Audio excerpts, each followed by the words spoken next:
મધ્ય ગુજરાતની સૌથી મોટી હોસ્પિટલ એસએસજી હોસ્પિટલ ઓડિટોરિયમ ખાતે વડોદરા ફાયર બ્રિગેડ દ્વારા ટ્રેનિંગનું આયોજન કરવામાં આવ્યું હતું। વડોદરા ફાયર બ્રિગેડ અને એસએસજી હોસ્પિટલ ફાયર ડિપાર્ટમેન્ટના ઉપક્રમે હોસ્પિટલમાં આગ લાગે ત્યારે કેવા પ્રકારની કામગીરી કરવામાં આવે તેના વિશે RMO doctor Hitendra Chauhan, medical doctor, nurse તથા રજસ એન્ટરપ્રાઇઝના સુપરવાઇઝર ટ્રેનિંગમાં ઉપસ્થિત રહ્યા હતા। આ ટ્રેનિંગ વડોદરા ફાયર બ્રિગેડના deputy chief fire officer Amit Kumar Chaudhary દ્વારા આપવામાં આવી હતી।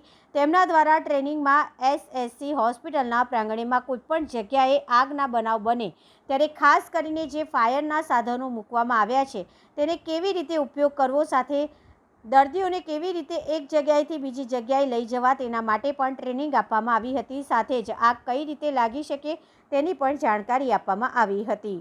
એસએસજી હોસ્પિટલમાં દર વર્ષે ટ્રેનિંગ રાખે છે।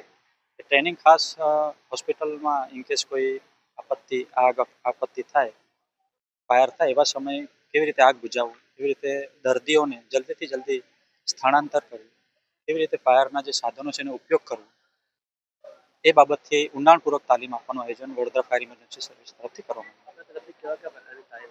અત્યારે અહીંયા ખાસ હોસ્પિટલમાં કયા કયા પ્રકારની ફાયર થતી હોય છે, કયા કયા ફ્યુલમાં મતલબ આગ લાગવાના કારણો કયા કયા હોય છે એ બાબતથી સમજાવ્યું।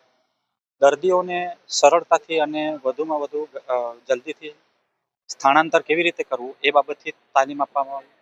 ફાયરના જે સાધનો છે, એક્સટિંગ્યુશર છે, ફાયરના જે સાધનો ઇન્સ્ટોલેશન જે છે એમને કેવી રીતે ઉપયોગ કરવો એમને પરિચિત કરાવ્યા, દેખાડ્યું, પ્રેક્ટિકલી શીખવાડ્યું અને એમના જે એટલા પ્રશ્નો પણ હતા એમના પ્રશ્નો અને જવાબ પણ કર્યા।